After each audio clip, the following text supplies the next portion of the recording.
Our recording.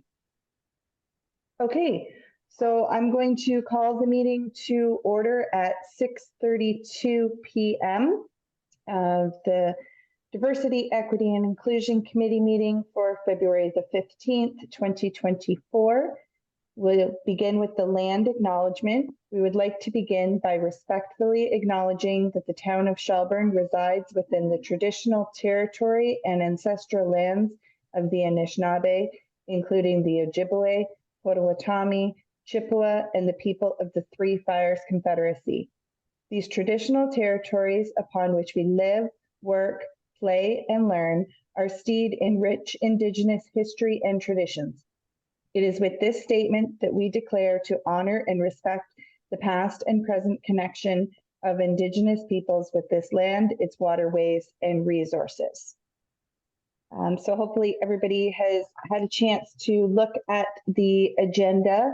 Would somebody be willing to make a motion to adopt the agenda as presented?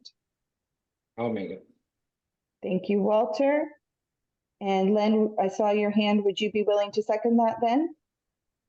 And is everyone in favor of adopting the agenda as presented? Yeah. Yeah. Okay, that's carried. Thank you. Okay, the next item on the agenda is declaration of pecuniary interest. Members of the committee are required to state any pecuniary interest in accordance with the Municipal Conflict of Interest Act. And you can declare that now or if it comes up. The next item is the adoption of the minutes from the meeting held on October the 19th, 2023. Would someone be willing to move the adoption of the minutes? Walter? Okay. And would someone be willing to second that? One of you two new ones, second it for us. Okay, I'll second. So just procedurally, they can't second They something for a can't. meeting they weren't in attendance for. Oh, So okay. The only option is Len. Oh, I was not at that meeting either. okay, so then we're not going to adopt these minutes. We will put them on hold until we can. So I'll just transfer them to the next meeting.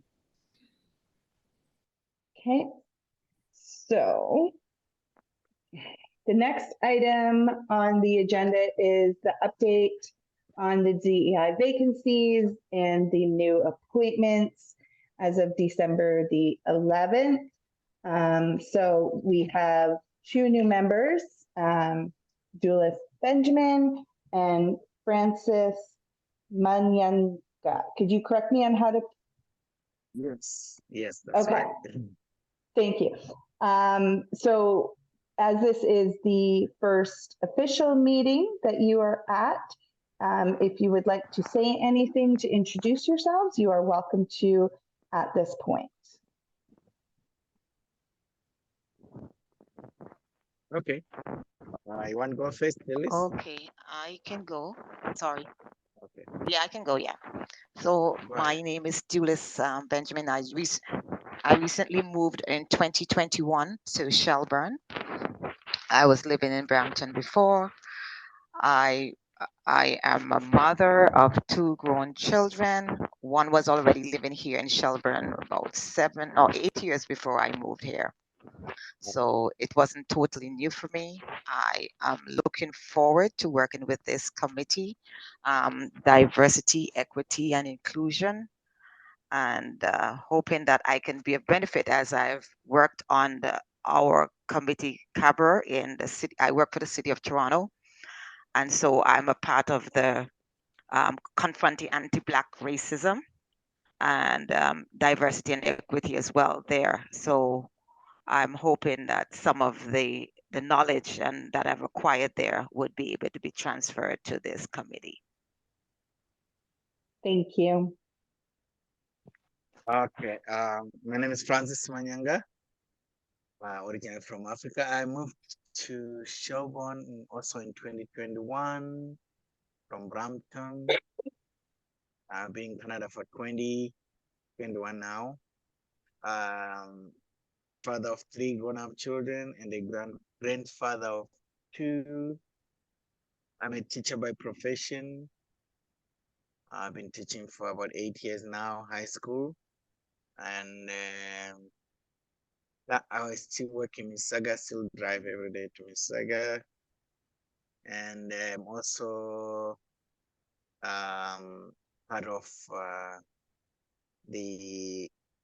actually I'm moving from the school to the union, OSSTF as a racism officer. Anytime they find my replacement, I'll be moving there to become a racism officer at OSSTF, District 19. Thank you. Thank you. And we do have one other new committee member. Unfortunately, they were unable to attend the last minute this evening.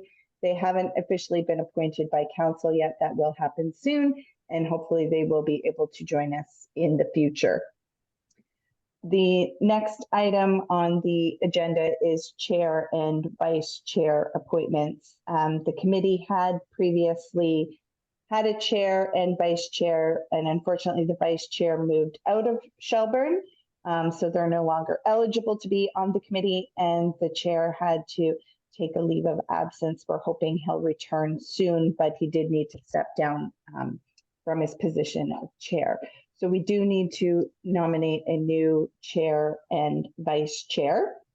You can nominate yourself. You can nominate someone else. If you nominate someone else, they do have the right to refuse. The chair and vice chair are responsible for doing this portion of the meeting, the flow of the agendas, and both Denise and I are here to assist as needed.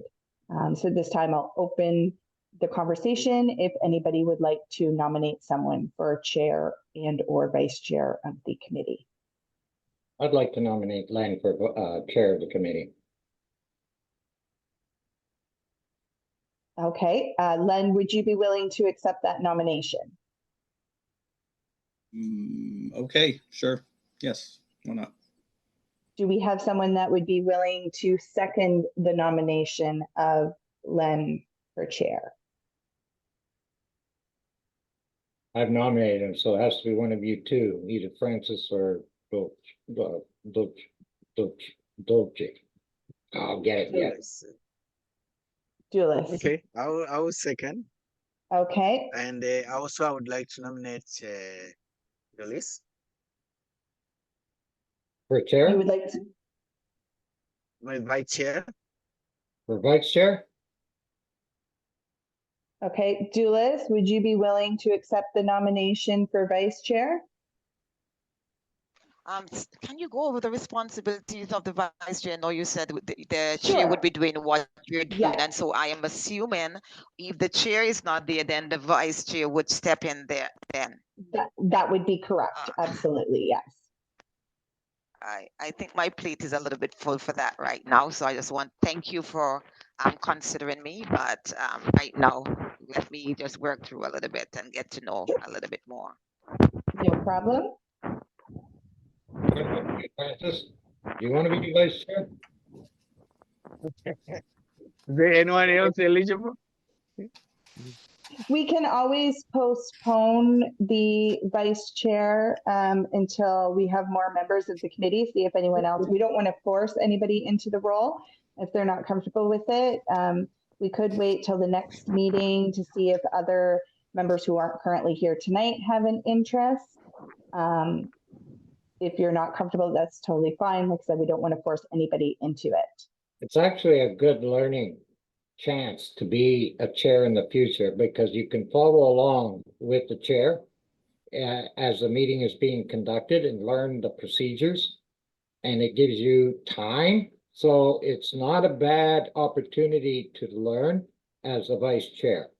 Likely as not, you won't be able, and even if Len wasn't here, we would still assist you. We wouldn't leave you out hanging on a small branch. Okay. To run a meeting, it's an opportunity for you to learn how to run a meeting, and you know, especially someone that's going to be running in a union or whatever, it's a good opportunity to get that leadership knowledge into you. So For both of you, if you have any interest at all, it would be great opportunity. Okay, I'll give you the shot. Okay, And So- I'll, Accept the nomination. Thank you, Walter. I'll nominate Francis then if somebody will second it. I will second. I second it. Okay. Oh, I my second it. goodness, no problem. Thank you, gentlemen. Thank you, ladies. okay. And Denise, did you have anything that you wanted to add to that? I did see your hand there. No, I was just gonna mention that procedurally having a vice chair is optional. It's not, you don't have to have a vice chair. But you have a vice chair now, so that's fantastic. All right, so is everyone in favor of Len as chair and Francis for Here, vice please. chair? Oh, yes. Yes. Yep. Okay. Yes, Liz. Like that, though. Yeah, I was just, I was wanted to ask a question. So when you're putting the meeting together, does the chair and the vice chair would have to get together first and like figure out the agenda, the items? Is that how it runs? I'm not sure. That's why I wasn't sure how that part goes. If you know, it's another committee that I. No, No, so staff in consultation with the chair will determine what needs to be on the agenda via be like email. 2 nights.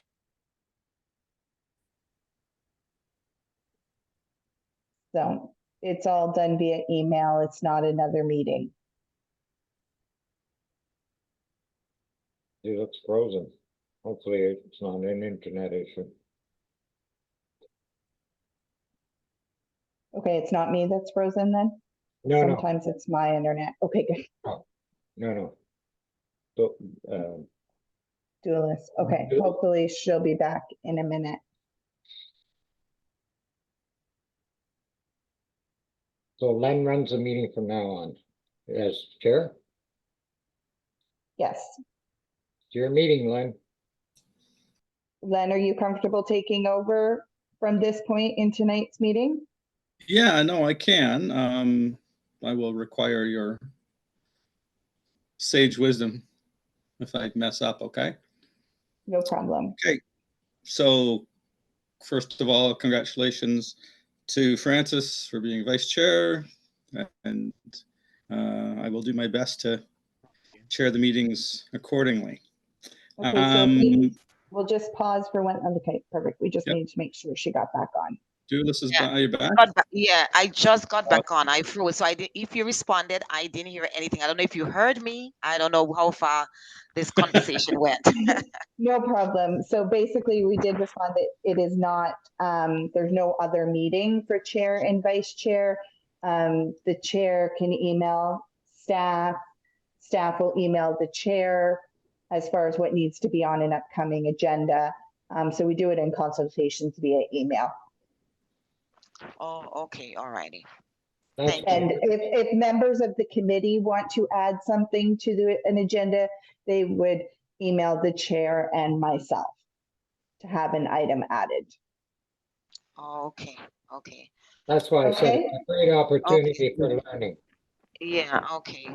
Okay. Okay, so everyone's good with Len for chair and Francis for vice chair. Yes. Yes. Okay, perfect. Okay, so Len, go ahead. Okay, so item 5.3 on tonight's agenda is the accessibility and AODA update from Jennifer. Is Jennifer He's not available. here? She's Yep, not available you tonight? You get me tonight. I have the update from Jennifer. Oh, okay, So. perfect. So Jennifer provided this update. She was unable to attend this evening. This was a carry forward from the previous meeting. So in 2005, legislation was introduced to the Ontario Legislature known as the Accessibility for Ontarians with Disability Act, or AODA, which received royal assent with the goal of making the province of Ontario completely accessible by 2025. Every 3 years, the government appoints someone to review its progress on the implementation of AODA standards. There have been 4 reviews since the AODA was enacted in 2005. The slow pace of current and previous Ontario governments in implementing AODA has hindered accessibility from reaching its full potential. Some accessibility standards have been enacted. However, there are far too narrow, far too weak, and don't address the vast majority of barriers that people with disabilities face. The Ontario Building Code, OBC, has changed several times since the legislation was introduced in 2005. However, AODA requirements are only captured for new construction and renovations that require a building permit. What is not captured is simple cosmetic projects, such as painting, new flooring installation. These types of small projects do not require a building permit. The OBC applies to all properties, both public and private. The AODA has been traveling through the province inspecting and auditing to ensure all public spaces are accessible. However, the legislation only applies to public spaces and not buildings. Many issues relate to private buildings. There is no real date for compliance by private entities. The province has failed to provide enforcement mechanisms. Enforcement is not within the scope of jurisdiction for the municipality. In 2017, the town of Shelburne adopted integrated accessibility standards, which can be found on the website within the council page. Additional materials that can be found on the council page include the multi-year accessibility plan for 2022 to 2025 and the annual status report as of December 2022. The statement provided on the council page notes the following.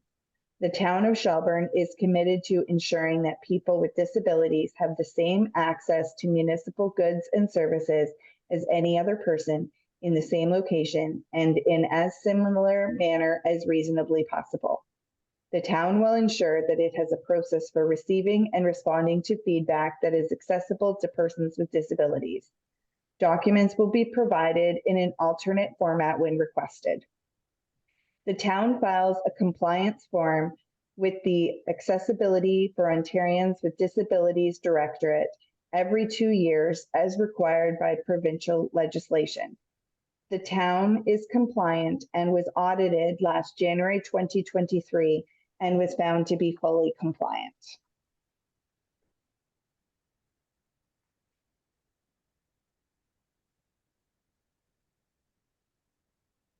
Sorry, Len, you're still He's on mute. muted.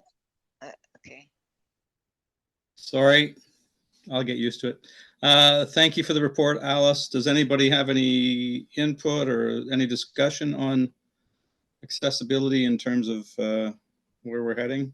I mean, the municipalities compliant or municipal buildings are compliant.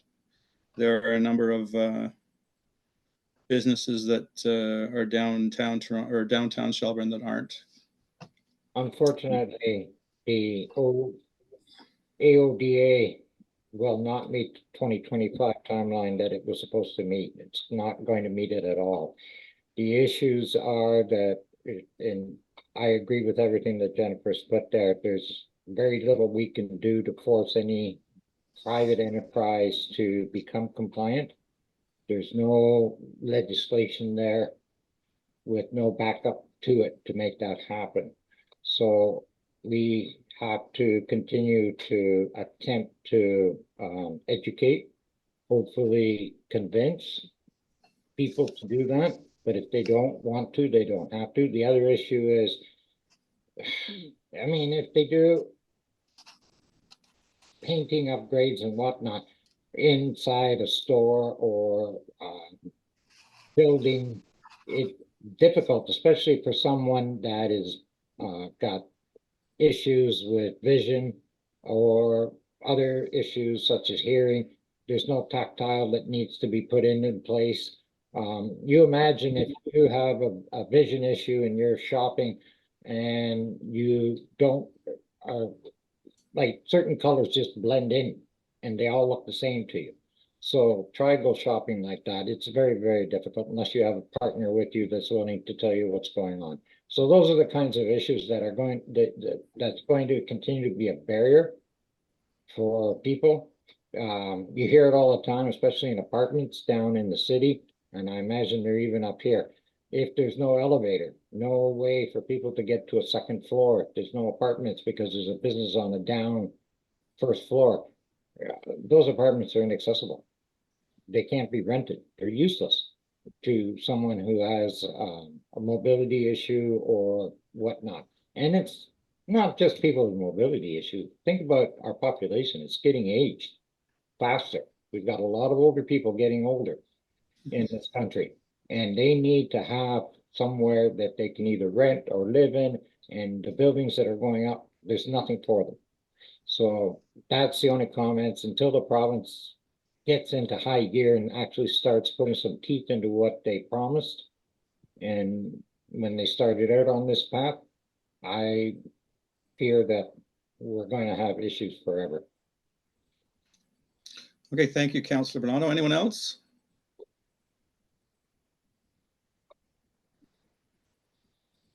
Okay. Just a quick question. I know we had discussed in the past the necessity, if we were to move forward with accessibility, the potential for having individual businesses having an accessibility audit. I don't know if that's even doable at this point in time. I know the cost, I have no idea what the cost of it is even. So Denise, would you have any? Thanks, Chair. So I think with respect to what the committee would like to pursue with regards to the accessibility component of the mandate of this committee, probably coming up with some kind of high-level work plan, including what you just referenced, Len, and how that could be undertaken, whether there would be costs, and how the structure could be, I guess, but what structure it would actually be reflective of in order to complete that. I mean, I know you had also, when we were looking at the grant, on how potentially to support or facilitate some businesses to adapting some more accessibility features to support not only the entrance, but the experience within their stores, but that grant was not successful. So certainly maybe we can set aside one meeting when we have some more information on what you would like to undertake, whether it's a pilot with one business, a number of businesses.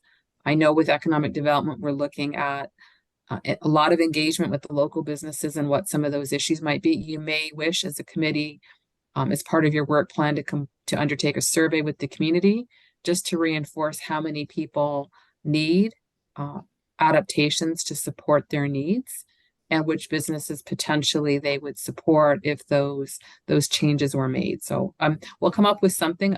I don't think we can do it now, obviously, but we'll set aside a special time. And I think staff will provide and gather some more information as a backgrounder for you. Okay, thanks, Denise. Anyone else? Yes, if we're going to audit businesses, and not just the downtown, we need to audit all of the businesses within the new as well as the older ones.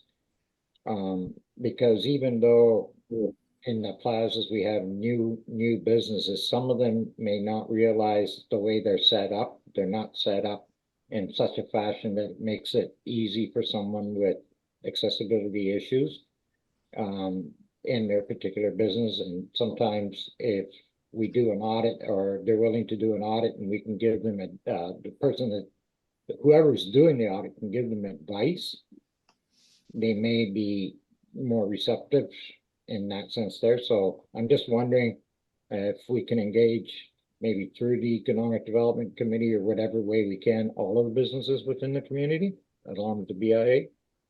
Would that be a possibility, Denise?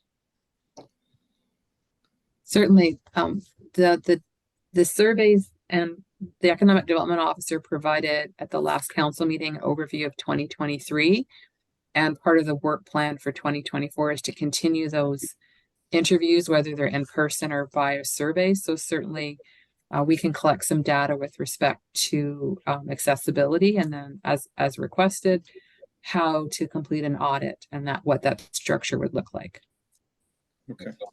And it wouldn't just be, say, for example, retail business. It may be more commercial, industrial, and it depends where the public has access to. Yeah, there is some commercial that I know even for myself, I find difficult to maneuver through because of the way the aisles are set up and the way stuff are put into them. It makes it difficult to maneuver through them. And I'm probably more able than someone in a wheelchair and whatnot. So that's why I was indicating not just the old, but sometimes even the new. They don't realize how they've set themselves up. It makes it difficult and people get frustrated and don't want to shop there anymore if they can't shop basically in those stores. So sometimes advice even to the store owners is an assistance. Okay, great. Thank you. Okay, can we move along to 5.4 Black History Month update, Denise? It's coming. Thanks, Len. So certainly the majority of the information with respect to the event, which is coming up on Saturday, February 24th, I've been emailing the committee just with updates. And I've only been keeping those updated that are actually able to attend. Those of you that have other commitments, we will miss you. We'll keep you up to date. But certainly, if there's anything you have questions regarding, let me know. I don't want to take up your time regurgitating what I've already summarized in a number of emails. I guess for the sake of this recording, it is going to be an exciting evening. I think at this point, of the 175 seats that were available for the public, about 90 have been reserved. There's still an expectation that all 170 will be taken. There is a block, that's why you're going, if you understand there's 185 seats or just over, is because we've reserved a block for elected officials, not only for the town of Shelburne, but for other Dufferin County lower tiers, as well as Dufferin County. You said business attire for that night, correct, Denise? No, you can wear what you like. A lot of people will be very casual, and I did put in the summary notes that the only thing we'll be providing to the committee is name tags, and there'll be formal DEI name tags. We expect they'll be in on time. If they're not, we will be very creative and we'll give you lanyards with that in, but I gave you your list of volunteer responsibilities. And the big choice will be which floor do you want to be on in terms of the opportunity. And after you're done with those duties, you actually can enjoy the evening and just go into Grace Tippling Hall. I don't mind doing the first downstairs, so Okay. I'll reserve that one for me. Okay. Okay, thank you, Denise. Anybody quickly, comments, input, questions? I could just update from our end. I know Alethea and I've been having conversations with about the program. It's going to be about 2 hours long. Liberty Silver will be in attendance to do about a 30-minute show. So it's going to be a wonderful event for the town of Shelburne and for the community. So that's all I have. Anybody else? Okay. Let's move on to 5.5 DEI mandate update on decisions by council as appeared in November 13, 2023 regular council agenda. So who's giving that? Alice, is that you? Okay, thanks. So this is just a quick update to the committee. And so Francis and Dulis, for your information, the committee revised its mandate and mission statement, and that went to council on November the 13th, and council approved the revised mission and mandate statement. That is now on the website. The revised version is on the website. If you do look on the website, you will still see that the committee section names need to be updated, but that should be done within the next week or so. The names will be updated, but we did want to make sure the committee was aware that council had approved the mandate as revised by the committee. Okay. Great, thank you. Should we have that distributed to all our new members? Yes, I no, will maybe? distribute it again, yes. Okay, thanks. Thank you, Alice. All right. Next on the list is 5.6, update on DEI survey for in-person or virtual meetings. Is that an Alice thing again? Thank you. Yes, it is. Thank you. So previously, there was some conversations about committees returning to in-person meetings or staying virtual. And so I did a survey of the committee, and it was unanimous to stay virtual with these meetings for this point in time. So that can be revisited at a future date, but I did want to get back to the committee and indicate that yes, the meetings will be remaining virtual. Okay. Thank you, Alice. Do we see any benefit maybe getting together, like maybe one meeting a year as an in-person, just as a celebratory, sit and meet somewhere and have a coffee? And I mean, I know that this is convenient, especially for travel, but depends on what the committee thinks. Anybody? Yeah, Nice to meet you, maybe once in a while. if I can, I would agree with Len, maybe at least once per year or once a quarter, whatever it is. Can you hear me? Mhm. Okay. Yeah, I would agree that an in-person meeting would do us all well, so that we actually see the faces and there's a bit more of a connection. This forum is good, but it has its limitation as well, and so it's always good to see people in person and know it. It's a different atmosphere. Okay, thank you, Dulis. 5.7, when you go to the next point, you've got education in there and training. And sometimes those, if we get together for an education or a training session, not necessarily a meeting, but a training session, that might be an opportunity for all of us to get together for a coffee or whatever you want to call it. Sure. Well, I'm just thinking I mean, this is great and this is convenient and, it's a way to get things done. I'm just thinking, even once a year, twice a year, we get together and maybe training. Yeah. And do something like that. Yeah, we've got events and we've got training and Yeah. I'm thinking training especially, it's a great opportunity, whether it's for the accessibility component, whether it's for the any of the other components. There's going to be training sessions that are going to become available. If we get together, even if it's at the Mel Lloyd at one of the bigger rooms or wherever town hall, wherever we can get together, that would be a great opportunity for us to get together, maybe up in the council room, whatever, for a training session. And we can bring in someone that I'm sure between Denise and Alice, they can find someone to give us some further education on either accessibility or on any of the other issues that we as a committee are going to have to deal with. Denise, Alice, comments? Oh, so thanks, Walter. So Alice and I will look at the schedule for your meetings for this year. I mean, we're hearing you want to have so we'll unless you tell us otherwise, we'll look at that schedule, suggest which 2 meetings of those that remain for this year could be in person. And then certainly there's going to be other opportunities for you to get together after we talk about 5.7. Okay. The only thing for the meetings is unfortunately they cannot be in the coffee shop. They'll need to be at town hall for the formality of the meeting. They will be open to obviously, just as these meetings are recorded, they will be open to the public should they wish to attend in person. That said, if you wish as a group to go out after for a coffee or before, you certainly can. Okay, great. Thank you for. Or you could bring it with you. That too. We could bring it with us. Okay. All right. Anybody else? No. Okay, let's move along to 5.7, please. 2024 budget. Who's doing that report for us? Is that Denise? Yeah, Okay. it's just more of a general update. Thanks, Len. So as the committee is aware, your budget for 2024 is $15,000.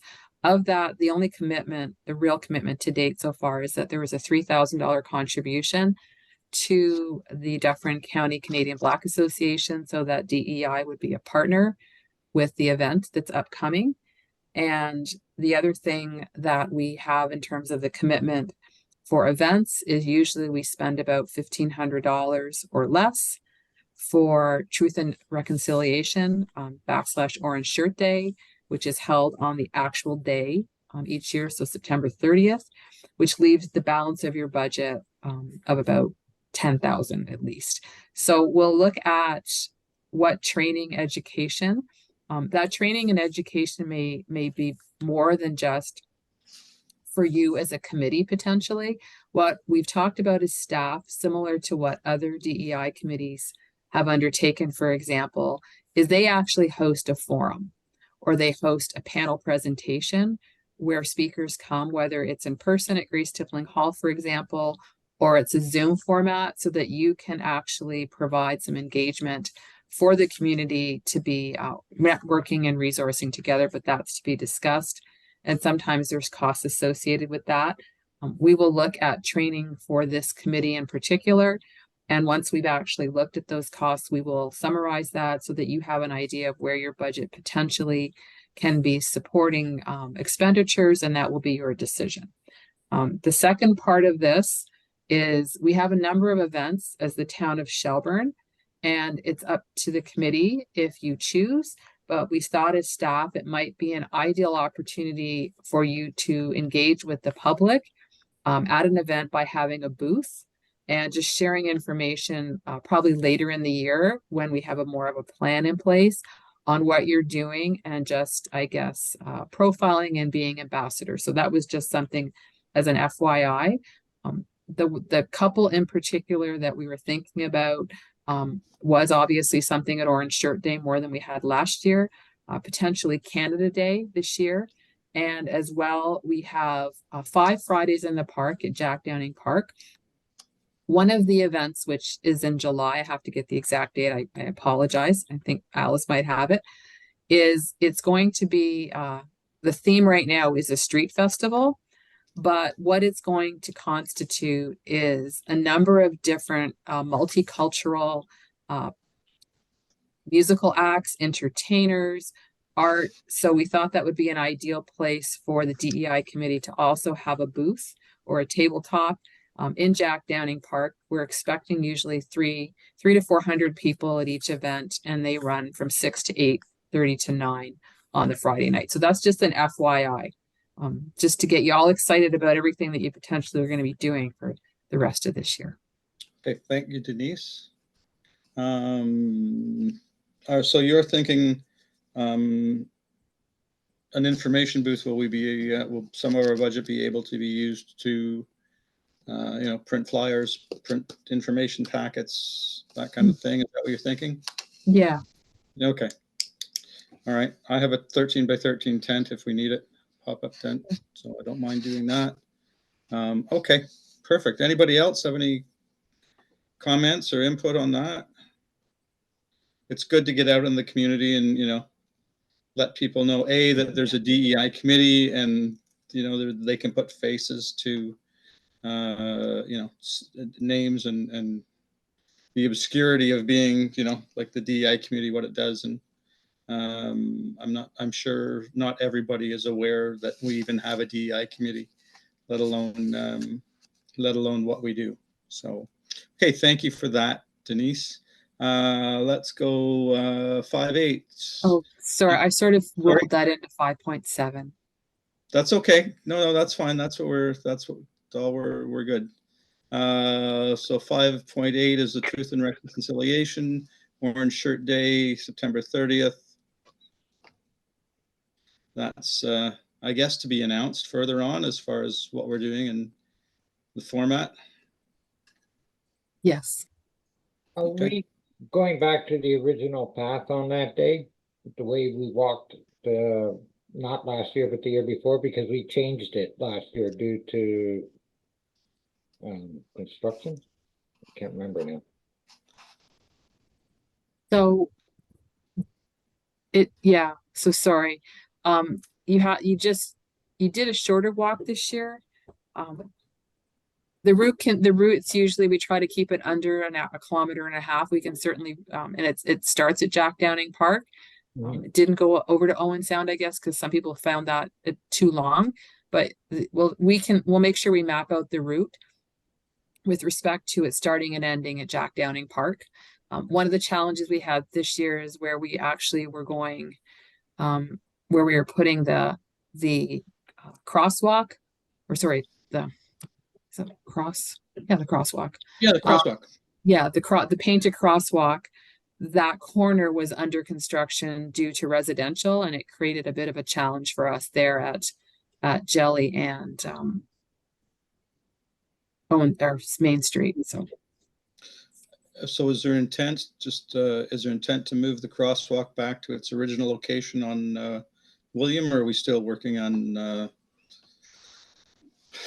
water mains?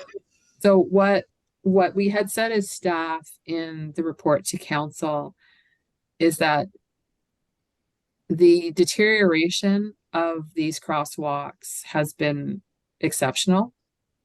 We've had 3 of them, for example, fade out exceptionally quickly. It's just the wear and tear of the road. So we had advised that if they were not sustainable and not cost effective, that staff would be recommending that we discontinue them.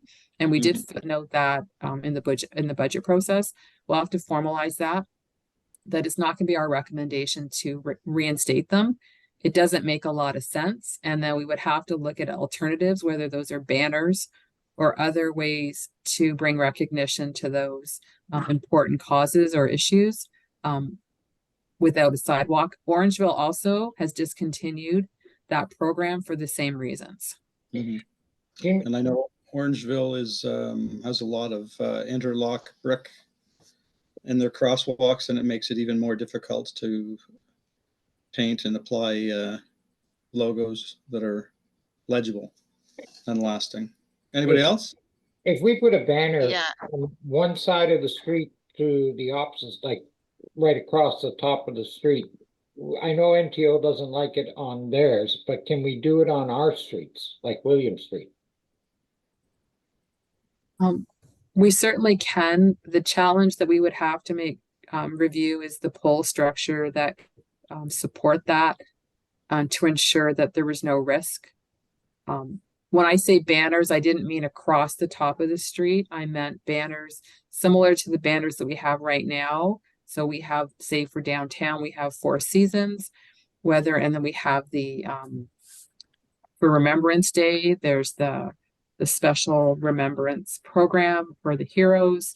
I was thinking something more in that type of bannering as opposed to over the top of a street, but certainly I'll follow up with my colleagues on whether or not something like that is possible. I like the idea of what you mentioned, Denise, but I think if we do one on the top, if it's possible, if we can do a large one on the top, it would be more of a standout, more of a, it's almost like the crosswalk, but instead of being able to be deteriorated, it's up and away from being deteriorated, if that's possible. So if we are lucky enough to have poles that can handle that on our own streets, that would be fantastic. You were going to say something? I interrupted maybe someone was going to speak there a minute ago. Are you referring to me? Yeah, you were going to. Okay, I okay, wasn't yes. sure who it was, but yeah, you. Yeah. Okay. Yeah, I was asking that there's a question that I wanted to ask if it's this committee that is responsible for the Orange Day celebration program. I've attended both in 2022, 2023. And I was thinking if we could have an indigenous person come and share their story or do some drumming, have it more sort of more geared to them, that they're being a part of it. I'm not sure if we have the connection, if it means early planning, early connections, because I think that would go a long ways. Because I would just go in as a, just to be a part of the programs. I've always been to those ones in Toronto and always had some sort of representation from the Indigenous community. Because who best would be able to tell us their story than they would? we had their drumming, and so I mean, of course, that would be a part of that would be costly somewhat, and I think I hear we have a budget, so I'm not sure if it's this committee would be responsible for something like that, or it's another how would that work? Denise? So I'll just clarify, the first year that this was undertaken, it was held at Greenwood Park, and we did have drumming, and we did have a number of different leaders from the Indigenous community participate. The second year it was moved to Jack Downing Park, and there was a significant involvement of the Indigenous community as well. There was a blessing of the sidewalk, and there was some drumming. There was a keynote speaker who was an elder, and then there was the candlelight walk, or the lit walk. We did have the Indigenous community through an organization in Orangeville scheduled to do a keynote and ceremony last year. Unfortunately, that night we were advised that they were unable to attend due to issues. So certainly that is a key component of the event, to ensure that it is about the Indigenous community, but also brought to us through the Indigenous community. And we will be working with a number of partners to make that possible, and working with this committee to finalize the details of the event. We did decide in terms of process, and again, you can change it, but for continuity, that it would always be on the actual day. So this year it's a Monday, that it was felt that the evening ceremony was successful, that it was something that was a reflection to always, I guess, reinforce the horrors of what the residential school system was about. And it usually starts around 6:30, and we hope to be done around 9. So if there's anything else that you as a committee would like to see incorporated into the event, we can even just have one meeting where we just talk exclusively about that for half an hour if you'd like, or more. Thank you. Okay, thanks for the question, Dulis, and thanks for the response, Denise. New business. Anybody have any input, any concerns, anything that they want to? Yeah, I have one. Okay. I am not sure if this committee is aware that there is a United Nations Declaration for peoples of African descent. Are you aware of that? Because usually in our meetings that I've gone, of course, it's to the union and local 79 and my workplace. A part of that, we would be reading that declaration from the UN. And I'm not sure if you want me, I can either send it or I can read it now to you, and you can hear and see if it's something that you would be interested in incorporating in a part of our it's not a land acknowledgement, it's a part of it, but it's not really, because what it's referring to that how the Blacks got here. And because this is a diversity and equity and inclusion committee, I'm thinking it may be fitting if the committee is interested in something like that. Okay, thank you, Dulis. Anybody feedback? I don't see how it's going to be a. I don't. It certainly wouldn't be something. It certainly would be something that we couldn't add. Just wondering if that's. Do we just want to forward the text today, Dulis, and then have Denise or Alice look at this and help? Certainly, if Dulis could send us the actual wording of what is being provided at the meetings she's attending, we will list it on the next agenda so that people have a chance to read it. It'll give us some time to do some background. I think everybody's aware that through the committee, or even through the community with council's endorsement, there are significant number of proclamations that are declared for a wide range of issues at council. as well as many of those proclamations are accompanied by a flag raising. So we certainly would just want to make sure that whatever this one proclamation is or statement, how that would be incorporated into the formality of the DEI meeting is something we would just need to understand. Sure, no problem. I'll send that out to you and Alice. Okay, thank you, Dulis, and thanks, Denise. Any other new business? Anybody? Okay, seeing none. Can I have a motion to adjourn this evening's meeting?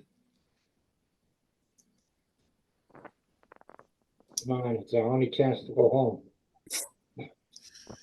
You don't know when the thing is with a Zoom meeting, we don't have very far to travel. That's a good thing. But Come on. anyway, before we do adjourn, sorry, really quick, I just want to welcome our new members. Come on. Do What's it. that?